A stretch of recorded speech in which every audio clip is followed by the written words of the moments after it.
According to the manual for the welder that this ground clamp came with, this ground clamp is rated for 300 amps.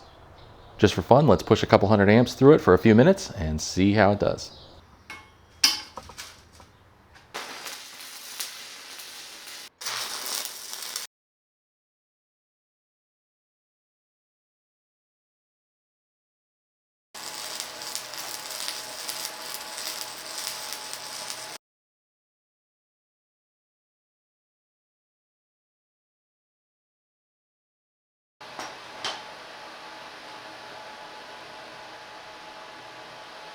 So it's no longer smoking and it's cooled down enough that I can handle it. But after just 3 rods at 230 amps, the copper strap inside is completely burnt to a crisp, the jaws are discolored, and the insulation is completely melted. So, is this clamp rated for 300 amps? Nah,